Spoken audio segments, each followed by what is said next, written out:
Merriam-Webster's Technology Explanatory video, we're going to be explaining in a brief overview how private and public key encryption works as in terms of a type of asymmetric encryption algorithm, which is commonly used in order to encrypt secure connections from clients and servers, and it also sometimes is used in the case of ransomware attacks, which I've discussed in a previous video, and it's where the private key is sometimes kept by the hacker or the person that's trying to compromise your information, and you're only left with the public key. So in order to deepen your understanding of why that would work and why you need both in order to have your data back, this is also going to be considered an extension onto our previous video. So if you want the full experience, then I suggest that you watch that one. Although we will be explaining public and private keys right after we roll out our short video intro segment.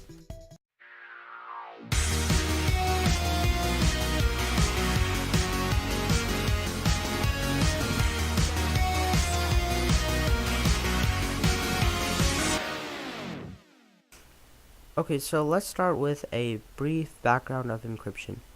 Although cryptography was used thousands of years ago in order to protect secret information, usually the encryption was done with shifting around letters and then having the other recipient have a copy of the key to translate the encrypted letters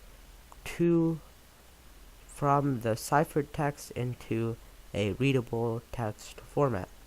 This method was not very useful as it could be broken without much difficulty because you could check the letters with different corresponding values to basically guess and check until you knew the meaning of the message without having the key.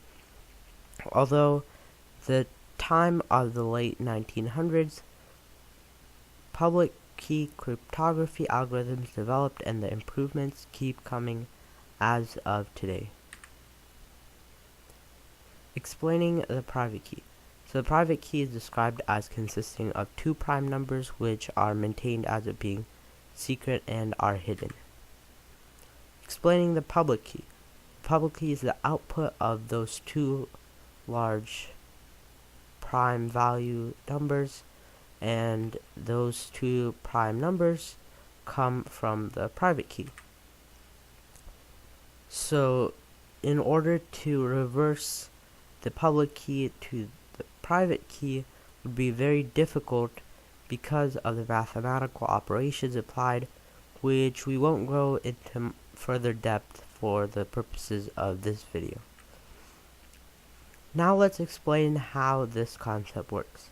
So we have the sender and then the receiver on different sides.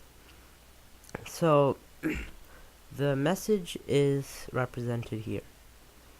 So the message is encrypted with the public key and then run through an encryption sequence before being passed through the internet. If it's intercepted within the transmission phase, the result for the attacker is basically useless as the message is encoded with the public key and the attacker most likely doesn't have the private key. So once it gets sent to the receiver, the message is run through a decryption sequence using the private key, which is owned by the receiver, and the message is brought back to the receiver and is safe from being compromised. Why is this concept of encryption so important? In today's modern internet age, we are constantly trusting online services to keep our data safe. From uses in banking, secure account usage, file uploads, viewing sensitive content like important virtual database information, etc., public and private key encryption is used along with a TLS or SSL handshake between the server and the client to ensure the data being sent and viewed is secure. I encourage for website developers to implement and strengthen encryption algorithms to prevent data to be stolen, and for viewers to take good cybersecurity practices and check for encryption being used on sites. So that's usually shown with a green padlock next to the URL in most web browsers. There are so many opportunities for data to be compromised in general, and that's why we need to act to protect digital information which we trust our computer systems with more and more as the internet continues to evolve and grow. Just a note here, I think we are going to make a future video explaining what this SSL and TSL encryption handshake is between the server and client, and this video was more targeted to how public and private key encryption works, although we are going to explain, or at least we plan to explain, this type of handshake between servers and clients in a future content upload, so be sure to stay tuned. Thanks for watching. Thank you so much for watching this video, which was generally towards digital cryptography.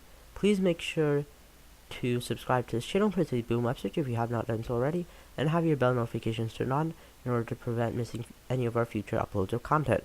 The bell icon only appears to the right of the subscribe button after you've subscribed beforehand.